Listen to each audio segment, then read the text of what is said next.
வன்னி அரசு என்னும் நான் சட்டப்படி அமைக்கப்பட்ட இந்திய அரசியலமைப்பின்பால் உண்மையான நம்பிக்கையும் மாறாப்பட்டும் கொண்டிருப்பேன் என்றும்.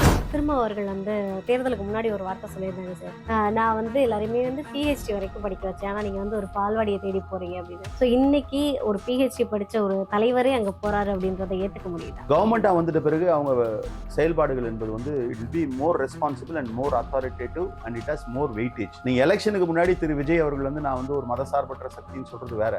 சட்டமன்றத்தில் நின்றுட்டு அவர் சொல்றாரு இது ஒரு மதசார்பற்ற அரசு தானே. இந்த மாற்றம் இருக்குல்ல.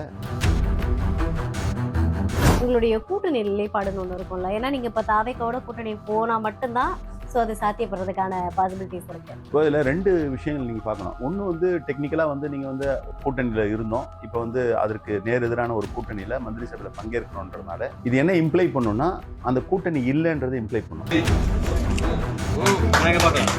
எங்களுக்கு விஜய் அவர்கள் எலெக்ஷனுக்கு முன்னாடி பிஜேபி எங்களுடைய கொள்கை எதிரின்னு சொல்லும்போது பிஜேபியினுடைய நடவடிக்கைகள் எதையுமே கிரிட்டிசைஸ் பண்ணாம அதை பத்தி எதுவுமே பேசாம இருந்தது எங்களுக்கு ஒரு ஐயப்பாடு இருந்தது. அதை தொடர்ந்து அதை நிரூபிக்கிறதுக்கு இல்ல அதை எஸ்டாப்ளிஷ் பண்றதுக்கான நடவடிக்கை இருந்தா நம்ம நம்ப முடியும். நமக்கு அந்த நம்பிக்கை இல்லை. தேர்தலுக்கு முன்னாடி தேர்தலுக்கு பின்பாக இவர் ஆட்சி அமைக்க கூடாதுன்றதுல பிஜேபியினுடைய ஹேண்ட் இருக்கு அப்படின்னும் பொழுது அடுக்கக்கூடிய அந்த இடத்துல தடுக்கப்படுகிற இவருக்கு கையை நீட்டுவதுதான் எங்களுடைய அறமா இருக்க முடியும், எங்களுடைய அரசியலா இருக்க முடியும். இவங்க அதிகாரத்துக்கு மட்டுமே திமுக விட்டுட்டு தாவேக்க பக்கம் போயிருக்காங்க அப்படின்ற விமர்சனம். ஆனா அப்ப பதவி தான் முக்கியம் இல்ல பொறுப்பு தான் முக்கியம்னா அப்படி ஒரு டிசிஷன் எடுத்துக்கலாம். First point. அன்னைக்கு காலகட்டத்துல நான் சொல்ல அவர் கணிச்சார்ல, நீங்க அப்படிதான் லீடர்ஷிப் முடிவு எடுப்பாங்க. இப்ப கூட்டணிகள் எப்படி வைக்கிறாங்க? தேமுதிக எதுக்கு வந்தாங்க திமுக? இல்ல அன்னைக்கு நான் கேக்குற கேள்வினா தேமுதிக எதுக்கு வந்தாங்க திமுக கூட்டணிக்கு? 10 தொகுதியில நின்று 2 தொகுதி ஒரு தொகுதி தான் ஜெயிப்போம் அப்படின்னு வந்தாங்களா? சட்டப்படியான சிக்கல் அதிமுக பிளவுபட்ட இவங்களுக்கு இருக்குன்றதை வெளிப்படுத்துற அதே நேரத்தில் இன்னொன்னு சொல்றாரு, அதிமுகல இருந்து வரக்கூடியவங்களுக்கு இப்போ ஒரு கவர்மெண்ட் இப்போ நம்பர்ஸ் இல்லாம தவிக்கிறாங்க. கரெக்டான நம்பர்ஸோட இருக்கிறோம். இப்போ நீங்க இது பெட்டர் சாய்ஸ் நினைப்பாங்களா? கூட ஒரு 25 பேர் 26 பேர் வரது பெட்டர் சாய்ஸ் நினைப்பாங்க. கூட ஒரு 10-15 வரது பெட்டர் சாய்ஸ் நினைப்பாங்களா? கிரெடிட் கார்டு ஓவர் ஜீவா மல்டிபிள் இஎம்ஐ ஸ்ட்ரெஸ் இனி ஒரே இஎம்ஐல ஈஸியா மேனேஜ் பண்ணலாம். Power of one EMI. The expose நேயர்களுக்கு வணக்கம். நான் ரவீனா. இன்றைய நேர்காணலில் நம்மோடு இணைந்திருக்கக்கூடிய சிறப்பு விருந்தினர் விசிகவின் முன்னாள் சட்டமன்ற உறுப்பினர் பாலாஜி சார் தான் இருக்காங்க. வாங்க அவங்க கூட சேர்ந்து நிறைய விஷயங்களை கேட்டு தெரிஞ்சுக்கலாம். சார் வணக்கம் சார். வணக்கம்மா. எப்படி சார் இருக்கீங்க? நல்லா இருக்குமா. ஸோ அரசியலுக்குள்ள பல்வேறு அதிரடியான மாற்றங்கள் நிகழ்ந்திருக்குது அப்படின்னா அதில் மாற்றுக்கிறது எதுவுமே இல்லைன்னு சொன்னோம். ஸோ நேற்றைய தினம் பார்த்தீங்க அப்படின்னா ஒரு சமூக நீதி நிலைநாட்டப்பட்டிருக்கா அப்படின்ற கேள்விக்கு தமிழகமே வியந்து பார்த்துருக்கு. ஸோ இது வரைக்கும் இல்லாத ஒரு விஷயம், ஆட்சியில் பங்கு அதிகாரத்தில் பங்கு அப்படின்ற ஒரு விஷயம். ஸோ இதை எப்படி பார்க்குறீங்க? நீங்க குறிப்பிட்டது மாதிரி சமூக நீதி முழுமையாக நிலைநாட்டப்பட்டதுன்னா நம்ம யாருக்கும் வேலையே இல்லை. ஆனால் என்னன்னா இது ஒரு மைல்ஸ்டோன். சோஷியல் ஜஸ்டிஸ்ன்ற அந்த ஐடியாலஜிக்கு கிடைச்சிருக்கக்கூடிய ஒரு மைல்ஸ்டோன் விக்டரியாகத்தான் பார்க்கணும். ஆட்சியிலும் பங்கு அதிகாரத்திலும் பங்குன்றது எங்க முழக்கமா முன் வச்சோம். அது என்னன்னா இது ஒரு தனிப்பட்ட ஒரு கட்சிக்கான முழக்கம் கிடையாது. இது ஒரு யாரெல்லாம் அரசினுடைய கவர்னன்ஸ்ல இருந்து ரொம்ப தொலைவில் இருக்காங்களோ அதனாலதான் விடுதலை சிறுத்தைகள் கட்சியுடைய முழக்கமே என்னன்னா அவங்க எல்லோருக்குமான ஜனநாயகம் வேண்டும் என்பதும் ஒடுக்கப்பட்டிருக்கிறவர்களுக்கான அதிகாரம் வேணும்ன்றதுதான்.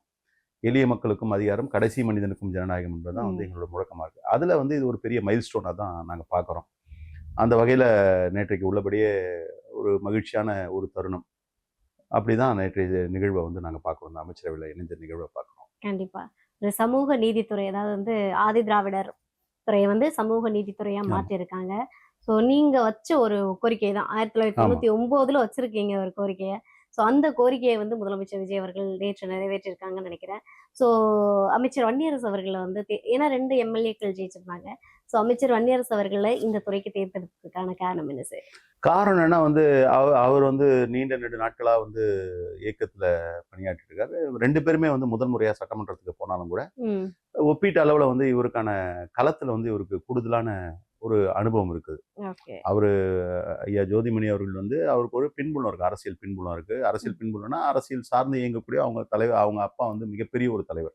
இன்னைக்கு ஒடுக்கப்பட்ட மக்களுடைய விடுதலைக்காக போராடிய மிக முக்கியமான தலைவர். இன்னும் சொல்ல போனா பல மாற்றங்களை தேசிய அளவுல கொண்டு வந்தவர். அது ஒரு லெகசி இருந்தாலும் கூட ஃபீல்டு எக்ஸ்பீரியன்ஸ்ன்றது ஒப்பீட்டு அளவுல தோழர் வன்னியரசுக்கு மிக அதிகமாக இருக்கிறது. பல நேரங்களில் பல தருணங்களில் கட்சிக்காக களமாடி இருக்கிறார். இது ஒரு எல்லோரும் சேர்ந்து எடுத்த ஒரு டிசிஷன் தான். தலைவருக்கு வந்து ரொம்ப ஜனநாயகமாக எல்லாரையும் செயல்பட விடுவார். ஒரு ஒப்பீனியன் வரும்பொழுது வந்து முதல் ஒப்பீனியனாக வந்து தலைவரே வந்து அமைச்சரவையில் பங்கு பெறணுன்ற ஒப்பீனியன் தான் முதல் ஒப்பீனியனாக இருந்தது.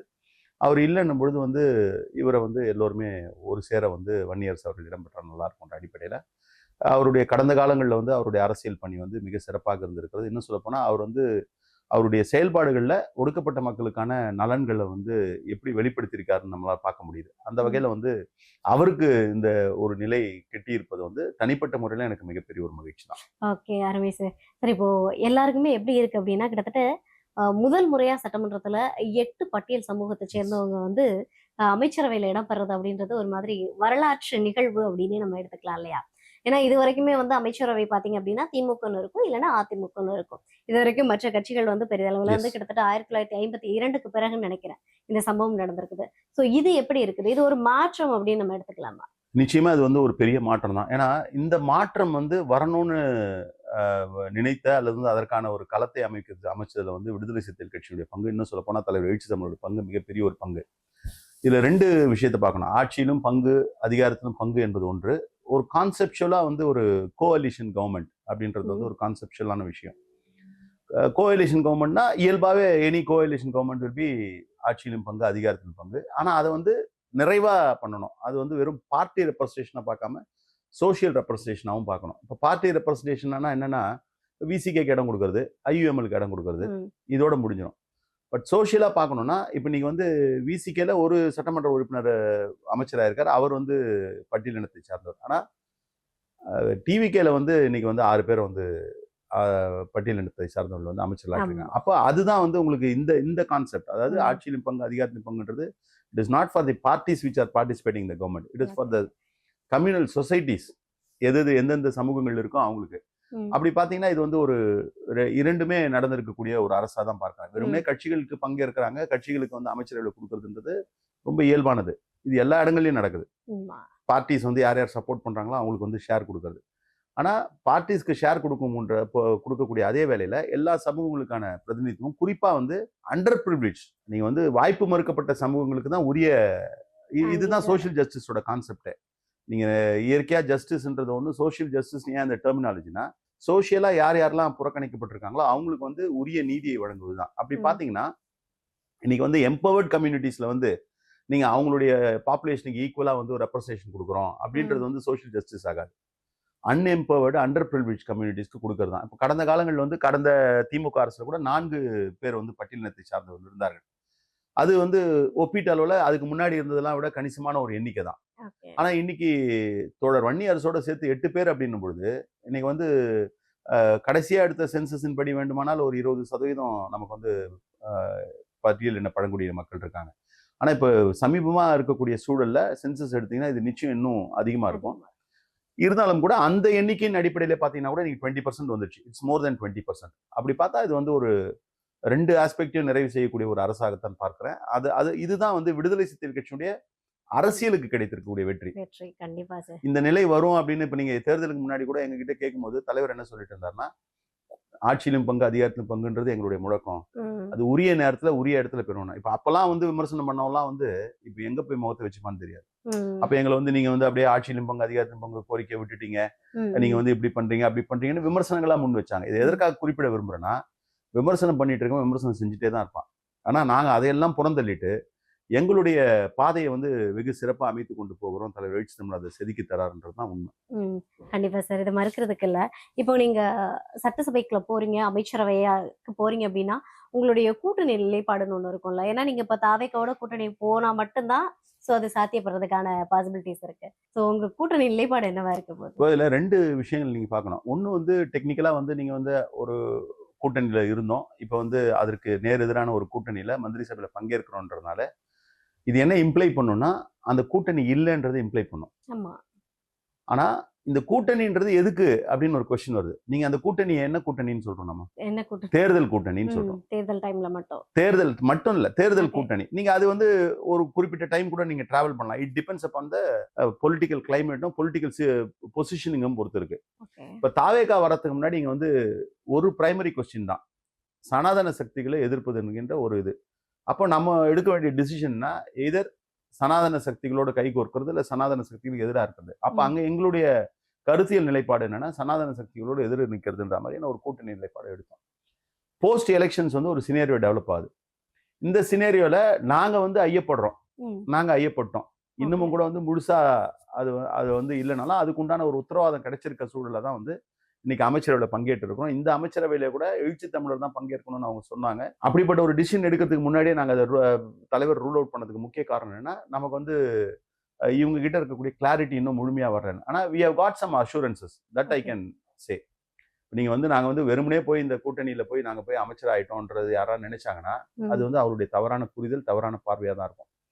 என்ன அஷூரன்சஸ் அப்படின்னா, எங்களுக்கு வந்து விஜய் அவர்கள் வந்து எலெக்ஷனுக்கு முன்னாடி வந்து பிஜேபி வந்து எங்களுடைய கொள்கை எதிரின்னு சொல்லும் பொழுது பிஜேபியினுடைய நடவடிக்கைகள் எதையுமே வந்து கிரிட்டிசைஸ் பண்ணாம அதை பத்தி எதுவுமே பேசாம இருந்தது வந்து எங்களுக்கு ஒரு ஐயப்பாடு இருந்தது. ஒரு தலைமை வந்து on the face of it எதையும் எடுத்துக்க முடியாது. ஒரு கட்சியோ ஒரு தலைவரோ ஒரு கருத்தை சொல்றாங்க இல்லை வந்து ஒரு விஷயத்த சொல்றாங்கன்னா உடனே அப்படி நம்ம நம்ப முடியாது. அதுக்கான ஒரு ட்ராக் வேணும்.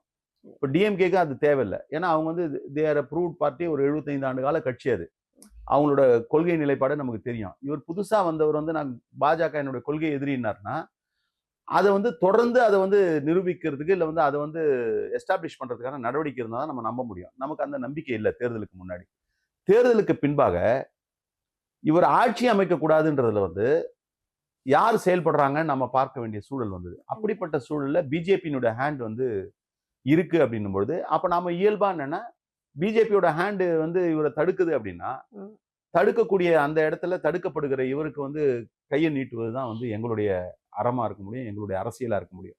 அப்படிதான் நாங்க வந்து எக்ஸ்டெண்ட் பண்ணியிருக்கோம். இன்னைக்கு அந்த அஷூரன்ஸ் தான் எடுத்திருக்கோம். அதனால இன்னைக்கு வந்து ஆன்டி பிஜேபி ஃபோர்ஸ்ன்றதுல வந்து இவர் மேலேயும் வந்து ஒரு நம்பகத்தன்மை உருவாகி இருக்கக்கூடிய சூழல்ல எங்களோட பிரைமரி அப்ஜெக்டிவ் வந்து ஆன்டி ஆர்எஸ்எஸ் பிஜேபின்ற நிலையில வந்து திமுகவும் அந்த நிலையில இருக்காங்க. அப்போ இது சம்பந்தமான ஒரு தெளிவான முடிவு வந்து எடுக்க வேண்டிய நிலையில தலைவர் இருக்காரு. அவர் வந்து இன்னும் ப்ராபப்ளி இன்னைக்கோ நாளைக்கோ வந்து பத்திரிகையாளரை சந்திச்சு என்ன மாதிரியான கோர்ஸ் ஆஃப் ஆக்ஷன் சொல்லுவாரு. அதுல இன்னொரு விஷயம் என்னன்னா, நான் சொன்னது மாதிரி பொலிட்டிக்கல் அலையன்சஸ் வந்து இன்னைக்கு தேதியில இருக்கக்கூடிய நிலைப்பாடுகள் வச்சு பொலிட்டிக்கல் அலையன்சஸ் அரைஸ் ஆகாது. ஆனா எங்களை பொறுத்த வரைக்கும், விசிகே பொறுத்த வரைக்கும் ஒரு விஷயத்துல கிளியரா இருக்கும். பொலிட்டிக்கல் அலையன்சஸுக்காக ஐடியாலஜிக்கல் காம்ப்ரமைஸ் என்னைக்குமே நாங்கள் பண்ணதில்லை. அதனால தான் வந்து நீங்கள் ஒரு விஷயத்த நல்லா கவனிச்சு பார்க்கணும். எழுச்சி தமிழர் வந்து சொல்றாரு தேர்தலுக்கு பிறகு அரசியல் சூழல் மாறுன்றாரு. தொங்கு சட்டசபை என்ற வார்த்தையை வந்து பயன்படுத்துறாரு தேர்தலுக்கு முன்பாக. அப்ப இவ்வளவுலாம் தெரிஞ்ச ஒரு தலைவர் இப்படிதான் நடக்கும்னு வந்து ஒரு ஒரு ஒரு ஐடியா உள்ள ஒரு தலைவர் அதை ஒட்டி தான் வந்து கூட்டணி அமைப்பாங்க. ஒரு கட்சி கூட்டணி அமைக்குதுன்னா எந்த கூட்டணி வெற்றி பெறும் அப்படின்றத பார்த்து தான் போய் சேருவாங்க பெரும்பாலும். ஆனா விடுதலை சிறுத்தைகள் கட்சியை பொறுத்த வரைக்கும் அப்படி இல்லை, ஐடியாலஜிக்கலாக நிற்போம். அதனால இன்னைக்கு சூழல்ல நாங்கள் பார்ட்டிசிபேட் பண்றோம். பட் டெக்னிக்கலி நாங்கள் வந்து we are out of DMK அலையன்ஸ்ன்றது தான் டெக்னிக்கலான இம்ப்ளிகேஷன். ஆனா இந்த மாதிரியான ஒரு சிச்சுவேஷனை எப்படி ஹேண்டில் பண்ண போறோன்றது தலைமைக்கு உண்டான ஒரு பணி. அதை தலைவர் எழுச்சி தமிழர் நாளைக்கு அறிவிக்கலாம், இல்லை இன்னைக்கு அறிவிக்கலாம். கண்டிப்பா. ஏன்னா வந்து பொதுவாகவே எல்லாருக்கும் வந்து ஒரு பார்வை இருந்தது சார். என்ன அப்படின்னா, டிஎம்கே கூட வந்து விசிக போனதுனால வந்து பெரும்பாலான பிரச்சனைகளுக்கு வந்து குரல் கொடுக்கல. வேங்கைவேல் இஷ்யூலையுமே பெரிய அளவுல வந்து குரல் கொடுக்கல, பெரிய அளவுல போராட்டங்களை முன்னெடுக்கல அப்படின்னு சொல்லிட்டு அவங்க வந்து டிஎம்கேக்கு என்னைக்கு போனாங்களோ அன்னையில இருந்து வந்து மக்களுக்கான குரலா விசிக இல்லைன்ற ஒரு பார்வை இருந்துட்டே இருந்தது. இது பார்வைன்றதை விட ஒரு விமர்சனம். இது ஒரு சாரர் விசிக மேல வந்து ஒன்று அவங்களுக்கு நேரடியாக காழ்ப்பு இருக்கணும், இல்லைன்னா வந்து அவங்களோட அறியாமையில வச்ச விமர்சனமாக தான் நான் பார்க்குறேன். என்ன காரணம்னா, இப்போ நீங்களே ரொம்ப ஃபேராக சொல்லுங்கள். சரி, விடுதலை சிறுத்தைகள் கட்சி வேங்கை வயலுக்காக குரல் கொடுக்கல, போராடல, அப்படியே அவங்க சொல்கிறத அப்படியே வச்சுக்கோம். இது விடுதலை சிறுத்தைகள் கட்சிக்கு மட்டுமே இருக்கக்கூடிய பணியா? மற்ற கட்சிகள்லாம் வந்து தலித்துகளுக்காக போராடுற கட்சியில் எல்லாருக்குமான கட்சின்னு சொல்கிறது தானே ஏடிஎம்கே, எல்லாருக்குமான கட்சின்னு சொல்கிறது தானே மற்ற கட்சிகள். அப்போ அவங்கெல்லாம் இதில் என்ன நிலைப்பாடு எடுத்தாங்க? அப்போ த கொஸ்டின் இஸ், அவங்க என்ன நிலைப்பாடு எடுத்தாங்கன்றதை நீங்கள் கேட்க மாட்டீங்க. First point. ரெண்டாவது பாயிண்ட், நாங்கள் எடுத்த நிலைப்பாடை நீங்கள் தெரிஞ்சு மறைக்கிறீங்களா இல்லை தெரியாமல் மறைக்கிறீங்களான்னு தெரியல. இப்போ சட்டமன்றத்தில் நாங்கள் 4 சட்டமன்ற உறுப்பினர்கள் இருந்தோம். அதிமுகவும் சட்டமன்றத்தில் இருந்தது. அதிமுக தான் வந்து பிரதான எதிர்கட்சி. அதிமுக இதில் என்ன நிலைப்பாடு எடுத்தது? இல்லை என்ன பண்ணாங்க? ஆனால் விடுதலை சிறுத்தைகள் கட்சி என்ன பண்ணோன்னா, இந்த பிரச்சனையை எழுந்த போதே வந்து அது தொடர்பான கவனஈர்ப்பு தீர்மானம் கொண்டு வந்து அது கடுமையாக நாங்கள் பேசுகிறோம். சப்சிக்வெண்ட்டாக என்ன பண்ணுறோன்னா, ஆதி திராவிடர் நலத்துறையில் நான் தான் பேசுகிறேன். இதெல்லாம் ஆன் ரெக்கார்டு, நான் அப்படியே சொல்லிட்டு போயிட முடியாது. என்ன பேசுகிறேன்னா, இந்த மாதிரி ஒரு சின்னஞ்சிறிய கிராமத்தில் இந்த மாதிரி ஒரு சம்பவம் நடக்குது, இது வந்து ரொம்ப வெட்கி தலைகுனிக்கூடிய மனிதத்திற்கே கேவலமான ஒரு செயல் நடக்குது. நீங்கள் பெரிய போலீஸ் ஃபோர்ஸ்ன்றீங்க, தமிழ்நாடு போலீஸ் ஃபோர்ஸ், இன்ன வரைக்கும் அதை கண்டுபிடிக்கலன்றது வந்து இருக்கிறதுலே விந்தையிலும் விந்தையாக இருக்குன்னு பேசுகிறேன். புதுக்கோட்டை மாவட்டத்தை வன்கொடுமைகள் மாவட்டமாக அறிவிக்கணும்னு பேசுகிறேன். தமிழ்நாட்டில் வந்து வன்கொடுமைகள் அதிகரித்திருப்பதாக வந்து என்சிஆர்பி சொல்லுது, இது தொடர்பான நடவடிக்கை வேணும்னு பேசுகிறேன். இவ்வளவு விமர்சனங்களை, கடுமையான விமர்சனங்களை, இல்லை வந்து எங்களுடைய எதிர்ப்பை சட்டமன்றத்திலே பதிவு செய்திருக்கோம். சட்டமன்றத்தில் வேற எப்படி பண்ண முடியும்? வேற என்ன பண்ண முடியும்? மக்களுக்கு வந்து அம்பலப்படுத்த தான் முடியும். இதை நாங்கள் செஞ்சிருக்கோம். சரி, களத்தில் என்ன பண்ணிருக்கோம்னா, இந்த சம்பவம் நடந்த பிறகே வந்து அங்கே ஆர்ப்பாட்டம் நடத்தின முதல் கட்சி விடுதலை சிறுத்தைகள் கட்சி, ஒரே கட்சி விடுதலை சிறுத்தைகள் கட்சி. அதற்கு பிறகு வந்து சட்டமன்ற உறுப்பினராக இருக்கக்கூடிய தோழர் ஆலூர் ஷானவாஸும் நானும் வந்து போய் அந்த இடத்த போய் விசிட் பண்ணோம். விசிட் பண்ணி அப்போதான் வந்து ஒரு பெரிய கொடுமையை வந்து இன்னும் கண்டினியூ பண்ணிட்டு இருக்காங்க. என்னன்னா, டேங்க்கு வேற டேங்க்ல இருந்து தண்ணி டிரா பண்ண ஆரம்பிச்சிட்டாங்க, எடுக்க ஆரம்பிச்சிட்டாங்க. எந்த பைப்ல இந்த தண்ணி போச்சோ, ஏற்கனவே வந்து மலம் கலந்த தண்ணி போச்சோ, அதே பைப்லைன் தான் தண்ணி விட்டுட்டு இருந்தாங்க நாங்க போற வரைக்கும். அப்புறம் நாங்க போய் சத்தம் போட்டு உடனடியாக அந்த பைப்லைன்லாம் மாத்துங்கன்னு சொன்னோம். இது வந்து என்னன்னா, எந்தெந்த தளத்துல ஆக்ட் பண்ணணுமோ அந்தந்த தளத்துல நேரடியாக களத்துல போய் அரசியல் ரீதியாக ஒரு போராட்டத்தை ஒருங்கிணைக்கிறோம். நேரடியாக களத்துல போய் எங்களுக்கு இருக்கக்கூடிய அதிகாரத்தின் அடிப்படையில் இன்ஸ்பெக்ட் பண்ணி அங்க என்ன பண்ணணும்னு பார்க்குறோம். தொடர்ந்து என்ன நடக்குதுன்னா, சட்டமன்றத்தில் பேசுறோம். இவ்வளோலாம் விடுங்க, இன்னைக்கு வேங்கவேல் பற்றி இவ்வளவு விமர்சனங்கள் வைக்கிறாங்களே, வேங்கவேலில் பாதிக்கப்பட்ட மக்கள் ஏதாவது விடுதலை சிறுத்தைகள் கட்சியின் மீதோ, தலைவர் எழுச்சி தமிழர் மீதோ குறையா சொல்லியிருக்காங்களா? அவங்க யார் பக்கம் நிற்கிறாங்க? விடுதலை சிறுத்தைகள் கட்சி பக்கம் தான், தலைவர் பக்கம் தான் நிற்கிறாங்க. அப்போ நீங்க விக்டிம்ஸ்க்கு தான் தெரியும் உண்மையிலே தங்களுக்கு வந்து யார் வந்து நிற்கிறாங்கன்னு. அவங்க எங்க கூட இருக்காங்கன்னும் போது இதுல வந்து நாங்க வந்து ரொம்ப ரைட்ஃபுல்லா தான் பிளே பண்ணியிருக்கோம், ரைட்ஃபுல்லா தான் செயல்பட்டுருக்கோன்றது தான் உண்மை. ஆனா இந்த நரேட்டிவ் வந்து ஏன் செட் பண்ணப்படுது அப்படின்னா, அதுல ரெண்டு விஷயம் இருக்கு. ஒண்ணு வந்து தொடர்ச்சியா ஒரு சில ஃபோர்ஸஸ் வந்து அவங்களுக்கு வந்து தலித்துகளுடைய நலன் என்பதை விட தனிப்பட்ட வகையில திமுக மேல வந்து அவங்களுக்கு வந்து ஒரு பெரிய வன்மம் இருந்தது. அந்த திமுக மேல இருக்கக்கூடிய வன்மத்தை வந்து சொல்லணுன்றதுனால அதை வந்து என்ன கார்டு பிளே பண்ணா சரியா வரும்னு பார்த்தாங்க. ஆன்டி தலித் கார்டை வந்து பிளே பண்ணோம். ஆன்டி தலித் கார்டை வந்து டிஎம்கேக்கு பிளே பண்ணோம்னா அப்ப எங்களையும் வந்து விக்டிமைஸ் பண்ணோம், அதில் எங்களையும் அதில் வந்து குற்றவாளி ஆக்கணும் அப்படின்ற மாதிரியான ஒரு நிலையில தான் வந்து அதை வந்து பண்ணியிருக்காங்க. தவிர இது உண்மை இல்லை. ஏன் உண்மை இல்லைன்னா, தொடர்ச்சியா அதற்கு பிறகு வந்து ஒடுக்கப்பட்ட மக்கள் பாதிக்கப்படுகின்ற பொழுது அவர்கள் தேடி வருகின்ற கட்சி என்பதை விட தேடி வருகிற தலைவராக எழுச்சி தமிழர் இந்த நிமிடம் வரை, இந்த நொடி வரை செயல்பட்டு கொண்டிருக்கிறார். இதுதான் இதுல உண்மை. ஓகே சார், இப்போ தேர்தலுக்கு முன்னாடி தேர்தலுக்கு பின்னாடி எடுத்துக்கும் போது திருமாவளவன் அவர்கள் வந்து அவங்களுடைய நிலைப்பாடுல வந்து ஸ்ட்ராங்கா இல்லைன்றதும் ஒரு விமர்சனம் வைக்கப்பட்டது. ஏன்னு உங்களுக்கே தெரியும். ஏன்னா வந்து நம்ம நான் வந்து தாவேக்காவுக்கு ஆதரவு கொடுக்குறேன் அப்படின்னு சொல்லும்போது நிபந்தனையற்ற ஆதரவு தான் வந்து ஆதரவு முதல்ல தெரிவிச்சாங்க. ஸோ அதுக்கப்புறமா என்ன நடந்தது? ஏன் மறுபடியும் அமைச்சரவையில இடம் கேட்டாங்க? இப்ப நீங்க நான் தான் உங்களுக்கு வந்து அது ஒரு சின்ன ஒரு ஒன்லைனர் மாதிரி சொல்லியிருந்தேன். என்னன்னா, இப்ப தேர்தல் முடிஞ்சது. தேர்தல் முடிந்த உடனேயே வந்து திரு விஜய் அவர்கள் ஆட்சி அமைக்கிறதுக்கு போய் உரிமை கோர்றாரு கவர்னர் கிட்ட. நியாயமா கவர்னர் செயல்பட்டு இருந்தாருன்னா அவரை வந்து ஆட்சியை பொறுப்பேற்கிறதுக்கு உடனே அழைச்சிருக்கணும். அவரு அழைக்கல. அதுக்கு பிறகு 2 முறை வந்து இந்த சின்ன சின்ன பசங்களை வந்து பேப்பரை கட்டி கொடு, பின் அடிச்சு கொடுன்ற மாதிரியான காரணங்களை சொல்லி சொல்லி திருப்பிட்டு இருந்தார். அப்போ இதுக்கு பின்னாடி இருக்கக்கூடிய அரசியல் சூழலை நாங்கள் கணக்கில் எடுக்கிறோம். கணக்கில் எடுக்கும்பொழுது இதுல வந்து பிஜேபி ஆர்எஸ்எஸோட ரோல் இருக்கு, அவரை பதவியேற்க விடக்கூடாதுன்னு. நாம என்ன நம்பணும்னா, பிஜேபி ஆர்எஸ்எஸ்னுடைய கட்டுப்பாட்டில் இருக்காரு, இல்லை வந்து அவங்களுக்கு ஏதோ ஒரு வகையில் உதவிகரமா இருக்காருன்னு நினைச்சதுல வந்து மாறுபட்ட ஒரு சூழல் வந்து இங்க கிரியேட் ஆயிட்டு இருக்கு. அப்புறம் உங்களுக்கு தெரியும், இடதுசாரிகள் என்ன முடிவு எடுக்கிறாங்களோ அதை ஒட்டி நாங்க எடுப்போம். அவர்கள் எடுக்கிற முடிவு எடுக்கல. அது ஏன் அப்படி ஒரு நிலைப்பாட்டை அறிவிச்சுன்னா, நாங்க தொடர்ந்து லெஃப்டோட டிராவல் பண்ணிட்டு இருக்கோம், எதுவா இருந்தாலும் நம்ம எல்லாம் ஒன்னாவே போகும் அப்படின்ற மாதிரியான ஒரு நிலைப்பாடு எடுக்கிறோம். அப்ப லெஃப்ட் ஒரு நிலைப்பாடு எடுக்கிறாங்க. என்ன நிலைப்பாடு எடுக்கிறாங்கன்னா, சப்போர்ட் பண்றது, அவுட் சைட்ல இருந்து சப்போர்ட் பண்றதுன்னு எடுக்கிறாங்க.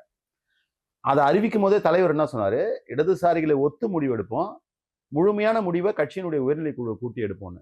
ஒத்து அப்படின்னா லைக் லெஃப்ட் பார்ட்டிஸ். சேம் கிடையாது. சேம்னா அது வந்து அப்பவே சொல்லிட்டு இருப்பாரு. சேமா இருக்கணுமா லைக்கோட நிறுத்திக்கணுமான்றது வந்து யார் டிசைட் பண்ணணும்னா கட்சியினுடைய உயர்நிலை குழு டிசைட் பண்ணும். கட்சியினுடைய உயர்நிலை குழு கூடுது. பேசிய பெரும்பாலான தோழர்கள், இன்னும் சொல்ல போனா ஆல்மோஸ்ட் எவ்ரி ஒன், நாம வந்து தொடர்ந்து ஆட்சியிலும் பங்கு அதிகாரத்திலும் பங்குன்னு ஒரு முழக்கத்தை முன் வச்சிருக்கோம். அது வந்து நினைவாகிறதுக்கான ஒரு நல்ல சான்ஸ் இது. ஸோ நாம வந்து பார்ட்டிசிபேட் பண்ணோம் அப்படின்றாங்க. பார்ட்டிசிபேட் பண்றது மட்டும் இல்லை, தலைவர் வந்து அமைச்சரவையில் போனோம், துணை முதலமைச்சரை டிமாண்ட் பண்ணுன்றது கட்சியில் இருக்கக்கூடிய விருப்பம். ஆனா எல்லாத்தையும் பேசி முடிச்சுட்டு என்ன சொல்றோம்னா, எங்களை விட தெளிவான பார்வை தலைவருக்கு இருக்கும். ஸோ தலைவர் அதில் முடிவு எடுக்கட்டும், தலைவர்கிட்ட பாலை கொடுத்துட்றோம்.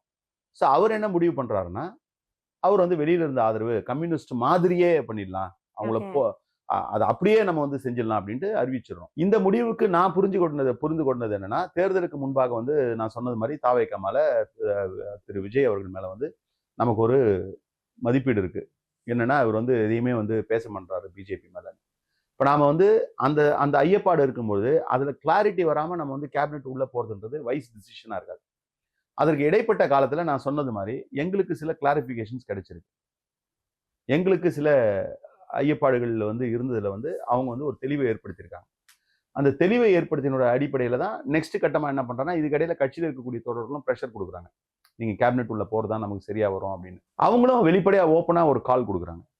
அவங்க ஓப்பன் கால் கொடுக்கும்போது அகைன் என்னன்னா, உயர்நிலை குழு கூட்ட வேண்டியதில்லை. ஏன்னா உயர்நிலை குழுல ஏற்கனவே நாங்க டிசைட் பண்றோம். என்ன உயர்நிலை குழுல எல்லாரும் என்ன சொல்லியிருக்காங்கன்னா, கேபினெட் உள்ள போனோன்னு. ஸோ கேபினெட் உள்ள போனோன்னு பார்ட்டியோட திங்க் டேங்க் சொல்லுது. அவங்க அழைப்பு கொடுக்குறாங்க. இப்போ என்ன பண்றாருன்னா, டாப் பிராஸை மட்டும் அழைச்சு பொதுச் செயலாளர்கள், பொருளாளர், தலைமை நிலை செயலாளர் உள்ளிட்ட இன்னும் 1-2 பேரை கூப்பிட்டு என்ன பண்றாருன்னா, இப்போ என்ன பண்ணலான்னு போது நாங்கள் டிசைட் பண்ணிட்டு தான் கேபினெட் உள்ள போறோம். இல்லை எந்த ஒரு ஊசலாட்டமும் இல்லை, எந்த விதமான தயக்கமும் இல்லை, எதுவுமே நாங்கள் டைம் எடுத்துக்கிட்டது வந்து to make a clear decision தானே தவிர இல்லை வேற எந்த விஷயமும் இதில் இல்லை. உங்க விசிக்கு மீது வைக்கக்கூடிய விமர்சனங்களை நீங்க அக்செப்ட் பண்றீங்களா சார்? ஏன்னா வந்து இவங்க வந்து அதிகாரத்துக்கு மட்டுமே திமுக விட்டுட்டு தாவேக்க பக்கம் போயிருக்காங்க அப்படின்ற விமர்சனம். அப்படி இருந்ததுன்னா இப்போ நான் அதான் சொன்னேன் உங்களுக்கு, தேர்தலுக்கு முன்னாடியே எங்க தலைவர் வந்து ஒன்று கெஸ் பண்றாரு. என்ன கெஸ் பண்றாருன்னா, தெளிவா வந்து அதை வந்து கெஸ் பண்றாரு. போஸ்ட் எலெக்ஷன்ஸ் வந்து ஒரு ஹங் அசம்பிளி வரும்னு. ஹங் அசம்பிளி வரும்னா வாட் டஸ் இட் மீன்? அப்போ களத்தில் இருக்கிற கட்சிகள்ல ஒரு இம்பேலன்ஸ் இருக்கு, இன்ஸ்டெபிலிட்டி இருக்குன்னு. ஒரு இன்ஸ்டெபிலிட்டி இருக்கும்பொழுது இப்போ நாங்கள் இருக்கிற பக்கம் வந்து ஸ்ட்ராங்காக இருக்கு அப்படின்னா, நாங்கள் இருக்கிற பக்கத்தை வீக் ஆக்கிட்டு நாங்கள் இல்லாத ஒரு பக்கத்தை ஸ்ட்ராங் ஆக்க முடியும். இதான யதார்த்தம். அப்போ அந்த சூழலை திரு விஜய் அவர்கள் ஒரு அழைப்பு கொடுக்குறாரு. வெளிப்படையா ஓப்பன் காலா வந்து எங்களை கூப்பிடுறாரு. இப்போ இதை தெரிஞ்ச தலைவர் அவரை விட்டுடுங்க. யாராவது ஒரு பொலிட்டிக்கல் லீடராக இருந்தால் என்ன மாதிரியான முடிவு எடுப்பாங்க? ஏன்னா நம்பர்ஸும் எங்களுக்கு கூடுதலான நம்பர்ஸ் கிடைக்கும், எங்களோட ஸ்டெபிலிட்டியும் இன்க்ரீஸ் ஆகும். அப்ப அப்படிப்பட்ட ஒரு டிசிஷன் தான் எடுத்திருப்பாரு. ஆனா அப்ப வந்து பதவி தான் முக்கியம், இல்ல வந்து பொறுப்பு தான் முக்கியம்னா அப்படி ஒரு டிசிஷன் எடுத்துக்கலாம். First point. இல்ல அன்னைக்கு காலகட்டத்துல நான் சொல்லிடுறேன். இல்ல அவர் கணிச்சார்ல, நீங்க அப்படிதானே லீடர்ஷிப் முடிவு எடுப்பாங்க. இப்ப கூட்டணிகள் எப்படி வைக்கிறாங்க? தேமுதிக அதுக்கு வந்தாங்க திமுகக்கு. இல்ல அன்னைக்கு நான் கேட்கிற கேள்வினா, தேமுதிக அதுக்கு வந்தாங்க திமுக கூட்டணிக்கு. திமுக 10 தொகுதியில நின்று 2 தொகுதி, ஒரு தொகுதி தான் ஜெயிப்போம் அப்படின்னு வந்தாங்களா? பொலிட்டிக்கல் ஃபார்ச்சூன்ஸை வச்சுதான் வந்து கூட்டணிகள் முடிவு செய்வாங்க. எங்க தலைவருக்கு தெரியுது பொலிட்டிக்கல் ஃபார்ச்சூன் வந்து இன்னைக்கு வந்து மிக்சட் ஃபார்ச்சூனா இருக்குன்னு. ஒன் சைடு அடிக்க போகுதுன்னா நாங்க வந்து இங்கே இருக்கிறது வைஸ் டிசிஷனா இருக்கும். இது மிக்சட் ஃபார்ச்சூனா இருக்குன்னும் பொழுது இந்த மிக்சட் ஃபார்ச்சூன்ல மேக்ஸிமம் ஃபார்ச்சூன் வேணும்னு தானே நினைக்க முடியும் இந்த ஒரு தலைமை. அப்படி அவர் நினைச்சிருந்தாருன்னா அவர் எடுத்திருக்கக்கூடிய முடிவு வந்து தாவேகா கூட அப்பவே போறதுன்னு எடுத்திருப்பாரு. அப்படி எடுக்கல. ஏன்னா அதுல கிளாரிட்டி இல்லைன்னு ஒரு நிலைப்பாடு எடுக்கிறார். ஒண்ணு, போஸ்ட் எலெக்ஷனு எங்களை விட்டுடுங்க, எங்களை யாரும் அப்ரோச் பண்ணலன்னு தலைவர் சொல்லிட்டாரு. நேரடியா வந்து ஒரு ப்ரொபோசலுக்கு அப்ரோச் பண்ணலன்னு. ஆனா அவரே என்ன சொல்றாருன்னா, ஊகங்களாக சில பேர் வந்து சில தரப்புல இருந்து என்கிட்ட பேசினாங்கன்னு ஒரு விஷயத்த சொல்றாரு. அது என்ன விஷயம்? தன்னை வந்து முதலமைச்சரா நிக்க சொன்னாங்க. அப்ப பதவிக்கும் இதுதான் வேணும்னு நினைச்சிருந்தானா அதை விட ஒரு பெரிய பதவி இருக்க போது அந்த ஆப்ஷன் ஏன் நாங்க ரூல் அவுட் பண்ண போறோம்? அதுலயுமே முரண்கள் இருக்கே சார். முதல்ல வந்து தலைமையிட்ட இருந்து அழைப்பு வந்தது. அப்படி சொல்லல அவர் தலைமைக்கு. நீங்க இன்டர்பிரேஷன் வந்து ரொம்ப முக்கியம். ஒரு ஸ்டேட்மெண்ட்ல வந்து இன்டர்பிரேஷனு, சட்டத்திலேயே வந்து இன்டர்பிரேஷன் தான் ரொம்ப முக்கியம். அவர் என்ன சொன்னார்னா, என்னை வந்து அழைச்சாங்க, முதலமைச்சர் பார்க்கணும்னு சொல்லி அழைச்சாருன்னா அங்க போன இடத்துல இந்த மாதிரி சொன்னாங்க. இப்போ நீங்க என்ன சந்திக்க வரீங்க ஒரு நேர்காணலுக்காக, நான் உள்ள இருக்கிறேன்.